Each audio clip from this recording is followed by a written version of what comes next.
दुनिया में क्या देखते हो आप? प्लस किससे दोस्ती करना चाहता है? माइनस से। माइनस किससे दोस्ती करना चाहता है? प्लस से।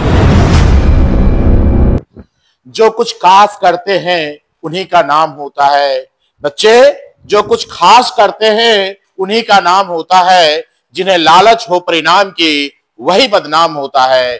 हाँ जी प्यारे बच्चों, आप सभी बच्चों का स्वागत है, अभिनंदन है हमारे YouTube channel chemistry vision Dalsinghsarai पर। तो बच्चे, आज के इस क्लास सेशन में हम लोग बात करने वाले हैं ऑब्जेक्टिव सीरीज, और वो भी एक्सरसाइज 3, चैप्टर 3 है आपका। और चैप्टर 3 में हम लोग बात करेंगे, जो चैप्टर 3 है वैद्युत रसायन, और इस वैद्युत रसायन से ऑब्जेक्टिव क्वेश्चंस हम लोग आज के क्लास लेक्चर में करने वाले हैं। काफी दिनों से बच्चे रिक्वेस्ट कर रहे थे, सर थ्योरी तो कंप्लीट हो चुकी है, अब ऑब्जेक्टिव करवा दिया जाए। तो मैंने सोचा हाँ जी चलो ऑब्जेक्टिव करवा दिया जाए। तो अब आपकी इंतजार समाप्त होती है और आज से हम लोग एक्सरसाइज 3 विद्युत रसायन के ऑब्जेक्टिव क्वेश्चन को करेंगे। तो चलिए देखते हैं। आप तो स्लाइड देख ही चुके हैं और आप इन्हें पहचान ही रहे हैं। चलते हैं नेक्स्ट क्वेश्चन की ओर। आज का मेरा पहला क्वेश्चन क्या है, देखिए पहला क्वेश्चन है निम्नलिखित में, पहले कलर सिलेक्ट कर लूं मैं आपको। क्वेश्चन कह रहा है निम्नलिखित में, एक मिनट बच्चे, 1 मिनट। निम्नलिखित में कौन द्वितीयक सेल है? यानी कि आपसे पूछा है सेकेंडरी सेल कौन सा है। तो बच्चे, प्राथमिक सेल वैसे सेल होते हैं, सेल दो प्रकार के मेनली होते हैं, प्राथमिक सेल और द्वितीयक सेल। प्राथमिक सेल वैसे सेल होते हैं जो है आप एक बार प्रयोग कर लिए और दोबारा उन्हें प्रयोग में नहीं ला सकते हो, यानी यूज एंड थ्रो, यूज कर लीजिए और फेंक दीजिए, वैसे सेल तो कहलाते हैं प्राथमिक सेल। और वैसे सेल जिन्हें बार बार आप यूज करते हो, अर्थात जो चार्जेबल होते हैं, जिन्हें आप रिचार्ज कर सकते हो, जिन्हें दोबारा चार्ज कर सकते हो अर्थात आवेशित कर सकते हो, वैसे सेल को हम लोग सेकेंडरी सेल कहते हैं, द्वितीयक सेल कहते हैं। तो आइए देखते हैं क्या है ऑप्शन। पहला ऑप्शन है लेक्लांचे सेल, जी नहीं। दूसरा है लेड स्टोरेज सेल, तीसरा है शानरन सेल और चौथा है नॉन ऑफ दिस। तो आप बच्चे इसमें एक देख रहे हो लेड स्टोरेज सेल, इसे सीसा संचायक सेल भी कहते हैं, सीसा संचायक सेल, सीसा संचायक सेल। कभी कभी लेड स्टोरेज सेल ना देके आपके ऑप्शन में दे देता है सीसा संचायक सेल, बेटा इसी का हिंदी है लेड सीसा स्टोरेज सेल। तो सीसा संचायक सेल या आप इसे कह लो लेड स्टोरेज सेल, दोनों में से जो ऑप्शन में दिखे आप कह सकते हो, ये द्वितीयक सेल का उदाहरण है। नेक्स्ट क्वेश्चन की ओर अगर हम मूव करें तो नेक्स्ट क्वेश्चन कह रहा है निम्नलिखित में कौन सा सेल हाइड्रोजन और ऑक्सीजन के रासायनिक ऊर्जा को विद्युत ऊर्जा में बदल देता है? हाइड्रोजन और ऑक्सीजन के रासायनिक ऊर्जा को किस ऊर्जा में बदलता है? विद्युत ऊर्जा में बदल देता है। तो बच्चे आपने पढ़ा होगा, देखो ऑप्शन क्या दे रखा है, पारा सेल, ईंधन सेल, डैनियल सेल, लेक्लांचे सेल। तो आपको बतलाया गया था क्लास लेक्चर में कि ईंधन सेल एक वैसा सेल होता है जिसमें डायरेक्ट ईंधन के दहन से जो हमें ऊर्जा प्राप्त होती है उस ऊर्जा को विद्युत ऊर्जा में कन्वर्ट कर दिया जाता था। और सबसे अच्छा ईंधन सेल आपने पढ़ा था हाइड्रोजन ऑक्सीजन ईंधन सेल।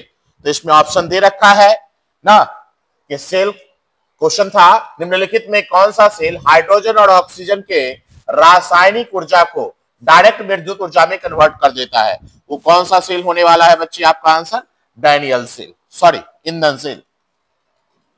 क्या होगा बच्चे? ईंधन सेल, ईंधन सेल। चलते हैं नेक्स्ट क्वेश्चन की ओर। नेक्स्ट क्वेश्चन है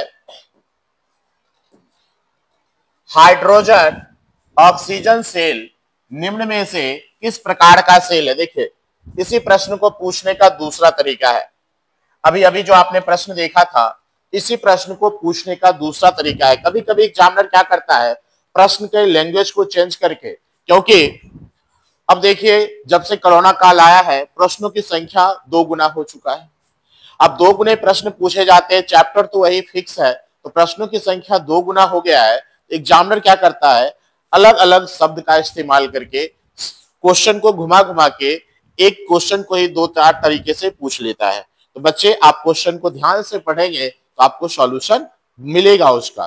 तो देखिए सेम क्वेश्चन है, इसी क्वेश्चन को दूसरे अंदाज में पूछा गया है। क्या पूछा गया है कि बताइए हाइड्रोजन ऑक्सीजन सेल निम्न में से किस प्रकार का सेल है। अभी अभी मैंने बताया हाइड्रोजन ऑक्सीजन सेल एक प्रकार का ईंधन सेल का उदाहरण है। तो पहला ऑप्शन देखिए क्या है, प्राथमिक सेल है, जी नहीं। दूसरा द्वितीयक सेल, जी नहीं। तीसरा सीसा संचायक सेल, अभी अभी आपने पढ़ा था, ये सेकेंडरी सेल है। और ईंधन सेल, जी हाँ, यही ऑप्शन आपका होने वाला है। हाइड्रोजन ऑक्सीजन सेल जो है एक प्रकार का कैसा सेल है, ईंधन सेल है। नेक्स्ट क्वेश्चन की ओर अगर हम मूव करें तो नेक्स्ट क्वेश्चन कहता है किसी चालकत्व सेल का सेल स्थिरांक है। चालकत्व सेल का सेल स्थिरांक क्या है? चालकत्व सेल का सेल स्थिरांक आपने पढ़ा होगा सेल स्थिरांक के बारे में। सेल स्थिरांक क्या होता है बच्चे, 2 इलेक्ट्रोडों के बीच की दूरी बटे क्या हो जाएगा, क्रॉस सेक्शन एरिया। इलेक्ट्रोडों के बीच की दूरी को आप क्या मान लो, एल, और क्रॉस सेक्शन एरिया को क्या मान लो, ए। तो सेल स्थिरांक बराबर आपको सिखलाया गया था L upon A, L by A. Option देखेंगे, पहला है ए अपॉन एल, जी नहीं। दूसरा है एल अपॉन ए, तीसरा है एल इंटू में ए, और आर अपॉन ए। ये तो होने से रहा, ये तो होने से रहा, क्या आंसर होने वाला है, एल अपॉन ए। सेल स्थिरांक जो होता है ऑब्जेक्टिव में क्वेश्चन कई एक बार पूछा गया है बच्चे। ये सारे क्वेश्चन बहुत ही इंपॉर्टेंट है। +2 के बच्चे अगर इस क्वेश्चन को करते हैं तो निश्चित रूप से आज के क्लास सेशन से 1-2 प्रश्न आपके बोर्ड एग्जाम 2026 में देखने को मिलेगा। चलिए, तो ऑप्शन तो मैंने बता दिया, इसका क्या होने वाला है, एल अपॉन ए। नेक्स्ट क्वेश्चन की ओर मूव करें हम। कहता है 1 फैराडे होता है, मतलब ये कह रहा है कि बताना है आपको 1 फैराडे कितने के बराबर होता है। मैंने आपको फैराडे का नियम पढ़ाया भी था, इसका थ्योरी कंप्लीट कराया गया है हमारे इसी YouTube channel chemistry vision 10 inch Rai पर। हाँ जी प्यारे बच्चों, मैं एक बार बतला दूं कि वैसे बच्चे जो हमारे इस वीडियो को पहली बार देख रहे हैं वो सारे बच्चे अपने इस प्यारा सा channel YouTube channel chemistry vision 10 inch Rai को सब्सक्राइब कर ले। और वैसे बच्चे जो पहले से सब्सक्राइब कर रखे हैं और आप इस वीडियो को देख रहे हैं तो वो लाइक करें, शेयर करें, ताकि आपका भी मित्र पढ़ाई कर अपने मुकाम को, अपनी मंजिल को प्राप्त कर सके। धन्यवाद। तो मैं ये बता रहा था कि इसके लिए कंप्लीट थ्योरी कराया गया है फैराडे के नियम से संबंधित। आप सर्च करोगे यूट्यूब पे फैराडे का नियम बाय चांसेसर तो आपको ये मिल जाएगा। फैराडे का प्रथम और द्वितीय दोनों नियम कराए गए थे। तो आपको वहां पे सिखलाया गया था एक फैराडे जो होता है ना, एक फैराडे 1 मोल इलेक्ट्रॉन पर उपस्थित आवेश के बराबर होता है। एक फैराडे जो होता है बच्चे 1 मोल इलेक्ट्रॉन पर उपस्थित आवेश के बराबर होता है। और आपको पता है 1 मोल कितने के बराबर होता है, 6.022 इंटू 10⁻23। और एक इलेक्ट्रॉन पर आवेश कितना होता है, -1.602 इंटू 10⁻⁻19 कूलम। और इस प्रकार इसका सॉल्यूशन करोगे तो ये अप्रोक्सीमेटली वैल्यू जो आएगा 96,500 कूलम के बराबर। तो आप कह सकते हो एक फैराडे कितने के बराबर होता है, 96,500 कूलम। देखो ऑप्शन में किस तरह से आपको फंसा रखा है, देख रहे हो ना, ध्यान से देखना, 96,500 कूलम के बराबर होगा। नेक्स्ट क्वेश्चन की ओर चले। निम्न में से किस विलयन में विद्युत धारा प्रवाहित करने पर रासायनिक परिवर्तन देखने को मिलेगा। कहने का मतलब आपको क्वेश्चन कह रहा है कि बताइए इनमें से किस विलयन में अगर हम विद्युत धारा को, इट मींस करंट को प्रवाहित करेंगे तो उसमें रासायनिक परिवर्तन को देखने को आपको मिलेगा। शर्करा, शर्करा इट मींस चीनी, इसका सूत्र कभी कभी पूछ लेता है, याद रखेंगे बच्चे, C12H22O11, इसे आप चीनी भी कहते हो। तो बच्चे आप कमेंट सेक्शन में कमेंट करें ग्लूकोज का सूत्र क्या होता है, ग्लूकोज का सूत्र क्या होता है, कमेंट करें आप। यूरिया, NH2 CO NH2, ये सब याद रखिए बेटा इसका सूत्र। इसे आप ऐसे भी लिख सकते हैं NH2 का होल ट्वाइस CO। मैंने कोई नई बात नहीं लिखी है, देखो यहाँ पे NH2 NH2, इसी को मैंने 2 बार लिख दिया, NH2 का होल ट्वाइस और CO। ये किसका सूत्र है? यूरिया का, ये शर्करा का। चलिए क्लोरोफॉर्म CHCl3 होता है, CHCl3। देखो बच्चे शर्करा, तो शर्करा का तो आयनन होगा नहीं, तो ये तो होने से रहा। यूरिया का भी आयनन नहीं होगा। क्लोरोफॉर्म, इसका भी आयनन नहीं होगा, तो आपका बच गया AgNO3। आपको पता है Ag के ऊपर पॉजिटिव चार्ज और NO3 के ऊपर निगेटिव चार्ज, अर्थात कह सकते हैं कि AgNO3 के विलयन में अगर हम विद्युत धारा प्रवाहित करेंगे उसमें हमें रासायनिक परिवर्तन देखने को मिलेगा।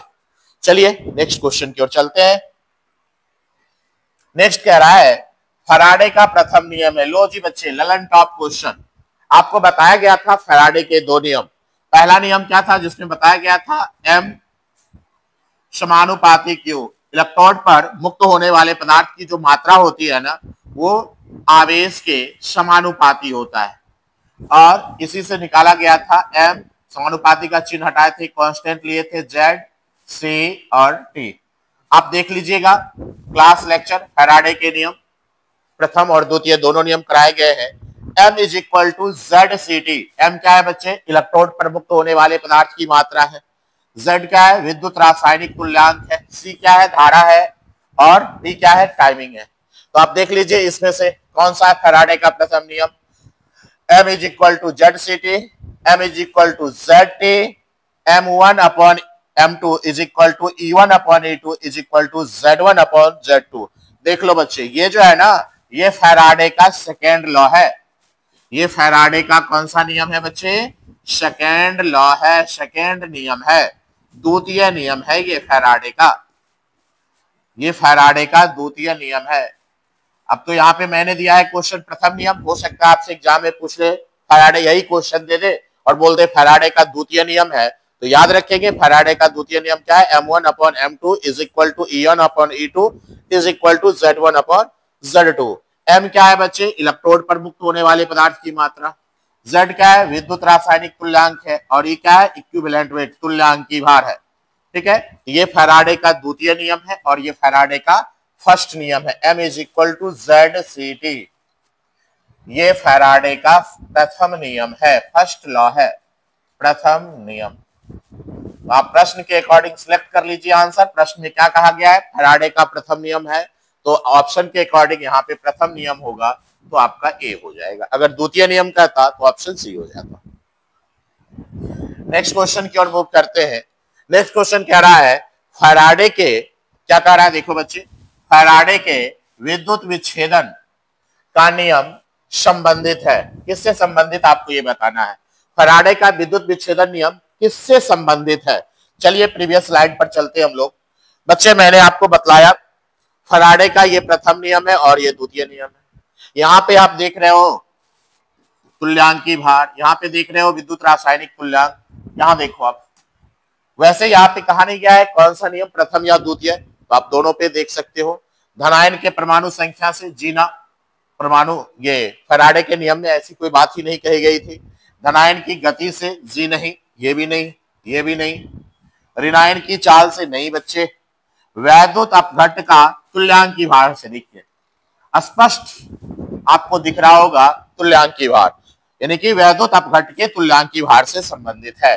कौन सा? फैराडे के विद्युत विच्छेदन का नियम। तो आपका आंसर क्या होने वाला है? आंसर डी होने वाला है। नेक्स्ट क्वेश्चन की ओर मूव करें हम। कह रहा है वन फैराडे, एक फैराडे, बताओ बच्चे कमेंट करो, एक फैराडे कितने कूलाम्ब के बराबर होता है? सभी प्यारे बच्चों कमेंट करेंगे कमेंट सेक्शन में आके, एक फैराडे कितने कूलाम्ब के बराबर होता है। और हाँ जी बच्चे, मैं आपको बतला दूं कि आपका ऑनलाइन परिवार अब 1000 बच्चों से भी ज्यादा का हो गया है। आपका प्यारा सा चैनल केमिस्ट्री विजन जो चैनल है, यूट्यूब चैनल है, इसने अपने इस ऑनलाइन प्लेटफॉर्म पर 1000, जिसे आप यूट्यूब की भाषा में कहते हो 1K सब्सक्राइबर को कंप्लीट कर लिया है। और चलिए बहुत जल्द ही अब हम आपके सामने लाइव भी आएंगे, लाइव सेशन भी चलेगा और आप अपनी पढ़ाई को बेहतर करेंगे। तो बच्चे क्वेश्चन क्या कह रहा है, 1 फैराडे विद्युत धारा प्रवाहित करने पर प्राप्त मात्रा बराबर होता है, किसके बराबर होता है? तो 1 फैराडे अगर विद्युत धारा प्रवाहित करोगे तो करने पर प्राप्त मात्रा ना बराबर होगी, किसके बराबर होगी? क्या वो 1 ग्राम समतुल्यांक के बराबर होगा? क्या वो 1 ग्राम मोल की, भाई मोल की कोई चर्चा हुई है भाई फैराडे के नियम में ना? तो ये होने से रहा है विद्युत रासायनिक तुल्यांक, जी नहीं। 1 फैराडे विद्युत धारा प्रवाहित करने पर प्राप्त मात्रा किसके बराबर होगी? 1 ग्राम समतुल्यांक के बराबर होगी, ठीक है। तो ऑप्शन के अकॉर्डिंग क्या हो जाएगा बच्चे? 1 ग्राम समतुल्यांक। चलिए नेक्स्ट क्वेश्चन की ओर मूव करते हैं हम लोग। नेक्स्ट क्वेश्चन कह रहा है 96,500 कूलम विद्युत कॉपर सल्फेट के विलयन में मुक्त करता है। बेटा कॉपर सल्फेट का विलयन CuSO4, तो यहाँ कॉपर पे कितने प्लस चार्ज आएंगे? 2 प्लस चार्ज आ जाएंगे। कॉपर पे कितने प्लस चार्ज आ जाएंगे? 2। 1 मिनट प्यारे बच्चों, हेलो, हाँ हाँ जी प्यारे बच्चों, एक अर्जेंट कॉल आ गया था। चलिए क्वेश्चन क्या कह रहा है, 96,500 कूलम विद्युत कॉपर सल्फेट के विलयन में डाला जा रहा है ना, या प्रवाहित किया जा रहा है। तो बताना, सॉरी क्या कह रहा है भाई, 96,500 कूलम विद्युत कॉपर सल्फेट के विलयन में मुक्त करता है। हाँ क्या मुक्त करता है ये पूछ रहा है आपका। तो बेटा कॉपर सल्फेट का विलयन में Cu क्या होगा? Plus plus. कॉपर पे कितने चार्ज आएंगे? 2 पॉजिटिव चार्ज आएंगे। आप कॉपर का परमाणु भार बता दो कितना हो जाएगा बेटा? कॉपर का परमाणु भार 63.5 बटा NF होता है। तो ये क्या है, एक 96,500 कितने कूलम के बराबर होगा? सॉरी कूलम है ही, कितने फैराडे के बराबर होगा? 1 फैराडे। और n के लिए वैल्यू क्या हो जाएगा? n के लिए वैल्यू क्या हो जाएगा? 2 ना। तो भाग दे दो आप, 2 तिहाई 6, 2 एकम 2, 2 शते 14, 2 पंचे 10, 2 एकम 2, 2 तिहाई 6, 2 एकम 2, 2 शते 14 और 2 पंचे 10, 31.75, 31.75। चलो अप्रोक्सीमेटली ऑप्शन से अगर हम देखें तो ऑप्शन से 31.7675, चलो ये अप्रोक्सीमेटली वैल्यू सही है लगभग, नहीं ये 7675। चलिए नेक्स्ट क्वेश्चन की ओर मूव करें हम। ऊष्मा और विद्युत का सबसे अच्छा चालक, वाह वाह वाह, ये तो बेटा हलवा है, हलवा आप भी खा सकते हो इसे। ऊष्मा और विद्युत का सबसे अच्छा चालक है, बताओगे क्या वो हीरा है, क्या वो ग्रेफाइट है, क्या वो चारकोल है, क्या वो एंथ्रासाइट है? बेटा एंथ्रासाइट तो कोयले का प्रकार है, चारकोल तो होने से रहा, हीरा आपको पता है विद्युत का कुचालक होता है। और तो बच कौन गया? ग्रेफाइट। ग्रेफाइट जो है ना वो क्या होता है? विद्युत का सुचालक होता है। क्यों सुचालक होता है? मैंने आपको सिखा रखा है, ग्रेफाइट में फ्री इलेक्ट्रॉन होते हैं, जिस कारण से ये विद्युत के क्या होते हैं? सुचालक होते हैं। नेक्स्ट क्वेश्चन की ओर मूव करें। द्रवित NaCl के विद्युत वैद्युत अपघटन से कैथोड पर मुक्त होता है। यदि हम NaCl का वैद्युत अपघटन करते हैं तो कैथोड पर क्या मुक्त होता है? लेकिन देखना बच्चे कैसा NaCl का द्रवित, ये जल में घोला नहीं गया है, ये जल में घोला नहीं गया, ध्यान से सुनना नहीं तो फिर आप क्वेश्चन गलत कर लेना। द्रवित NaCl है, सोडियम क्लोराइड है, वो पिघला हुआ है, पिघली हुई अवस्था में है। तो बच्चे सोडियम क्लोराइड NaCl ये टूटेगा तो किस रूप में टूटेगा? Na पॉजिटिव और Cl निगेटिव। मैंने आपको पढ़ा रखा है इलेक्ट्रोड या क्षर कितने प्रकार की होती है? 2 प्रकार की, ऋणावेशित क्षर और एक धनावेशित क्षर, या ऋणावेशित इलेक्ट्रोड और एक धनावेशित इलेक्ट्रोड। ऋणावेशित इलेक्ट्रोड को क्या कहते हो आप? ऋणावेशित इलेक्ट्रोड को कहते हो कैथोड, और धनावेशित इलेक्ट्रोड को क्या कहते हो बच्चे? एनोड कहते हो। और मैंने ट्रिक क्या सिखाया था? दुनिया में क्या देखते हो आप? प्लस किससे दोस्ती करना चाहता है? माइनस से। माइनस किससे दोस्ती करना चाहता है? प्लस से। आप ये देखो माइनस है, किसको मिस कॉल मारेगा? प्लस वाले को। तो यहां से कौन आएगा? सोडियम आएगा, यानी इस वाले इलेक्ट्रोड पर तो सोडियम जमा होंगे और इस वाले इलेक्ट्रोड पर क्लोरीन ये Cl2 गैस के रूप में जमा होगा। नहीं, अगर इसी प्रश्न में पूछता, यहां पूछ रहा है कैथोड पर कौन सा जमा होगा, बेटा कैथोड पे क्या जमा होने वाले हैं, ऑप्शन के अकॉर्डिंग आ जाइए। क्या क्लोरीन गैस है, क्या सोडियम है, या सोडियम अमलगम है, या हाइड्रोजन है। बच्चे ऑप्शन के अकॉर्डिंग कैथोड पे क्या जमा होगा, सोडियम। लेकिन यही अगर बात पूछता एनोड पर क्या जमा हो रहा है, एनोड पर क्लोरीन गैस। हमेशा याद रखना है आपको, क्या प्लस है किसको मिस कॉल मारेगा, माइनस वाले को, माइनस है किसको मिस कॉल मारेगा, प्लस वाले को, प्लस माइनस को आकर्षित करेगा, माइनस प्लस को आकर्षित करेगा। काम खल्लास और आपके प्रश्न बनके तैयार हो गए। चलिए, और यहां एक चीज और अभी आ गया, सोडियम अमलगम।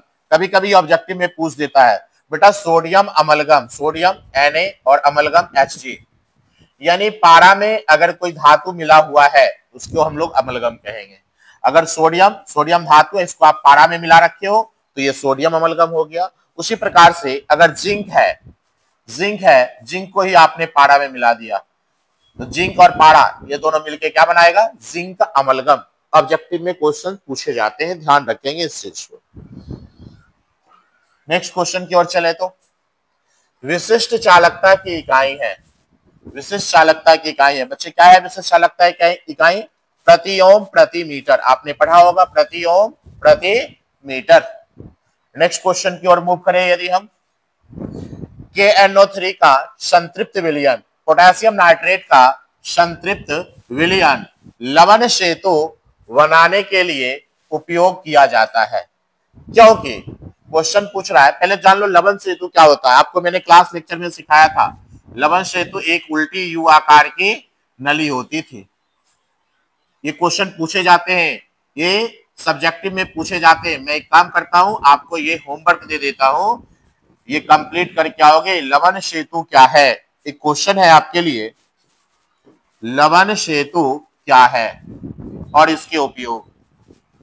लवण सेतु क्या है एंड इसके उपयोग को लिखें। ये क्वेश्चन आप करके आओगे बेटा, बहुत ही वीवीआई क्वेश्चन है ये, वीवीआई क्वेश्चन है ये, याद रखिएगा। एक क्वेश्चन को करके आइएगा क्लास लेक्चर से आप। लवण सेतु क्या होती थी, उल्टी यू आकार की नली होती थी। उसी में कहा गया है ये जो पोटेशियम नाइट्रेट है इसका संतृप्त विलयन लवण सेतु बनाने के लिए प्रयोग किया जाता है। आखिरकार क्यों किया जाता है, क्या उसमें पोटेशियम आयन और ये नाइट्रेट आयन से अधिक होता है, मतलब पोटेशियम के प्लस की गति जो होती है NO3 माइनस से अधिक होती है। क्या NO3 माइनस नाइट्रेट आयन की गति K प्लस पोटेशियम आयन से अधिक होती है, या फिर दोनों यानी कि K प्लस और NO3 माइनस की गतियां लगभग समान होती है। जी हाँ, सही बात है, यही सही है, यानी कि K प्लस और NO3 माइनस दोनों की गति जो होती है लगभग लगभग समान होती है, जिस कारण से लवण सेतु में KNO3 के सांद्र विलयन का प्रयोग किया जाता है। और ये एक इंपॉर्टेंट क्वेश्चन भी है, आप इसे कर लेंगे। लवण सेतु क्या है एवं इसके उपयोग को लिखें। नेक्स्ट क्वेश्चन की ओर चलें, और जैसा कि देख पा रहे हो नेक्स्ट क्वेश्चन कह रहा है गैल्वेनिक सेल में एनोड होता है। बताओगे प्यारे बच्चों, गैल्वेनिक सेल में एनोड किस चीज का बना होता है, मतलब कैसा होता है ये बताना है आपको, उसकी प्रकृति बताना है। क्या वो धनात्मक होता है, क्या वो ऋणात्मक होता है, क्या वो उदासीन होता है, या फिर नन ऑफ दिस। तो बतलाएंगे बच्चों, आपको मैंने सिखाया है गैल्वेनिक सेल का जो एनोड होता है वो एनोड कैसा होता है। तो गैल्वेनिक सेल का एनोड ऋणात्मक होता है। ऑप्शन का अकॉर्डिंग क्या हो जाएगा बच्चे, बी। अगर यही पूछ देता एनोड की जगह पे, अगर आपसे पूछ देता कैथोड कैसा होता है, तो कैथोड क्या होगा, इसका अपोजिट। अगर एनोड ऋणात्मक है तो कैथोड क्या हो जाएगा प्यारे बच्चे, धनात्मक। कैथोड क्या हो जाएगा, धनात्मक। चलिए अब नेक्स्ट आपके लिए देखिए क्या निकल के आ रहा है। बहुत बड़ा सा thank you, thanks to all my dear students. आपने जो सपोर्ट किया और आज हमें 1K तक पहुंचाया, इसके लिए बहुत बहुत धन्यवाद आप सभी बच्चों का, आप सभी ऑनलाइन बच्चों का, और साथ ही साथ ऑफलाइन में पढ़ने वाले बच्चों को। तो चलिए बच्चे, आज के सेशन में हम अपने इस लेक्चर को यहीं पे समाप्त करते हैं। मिलते हैं नेक्स्ट सीरीज में, तब तक के लिए गुड बाय। Okay, thanks.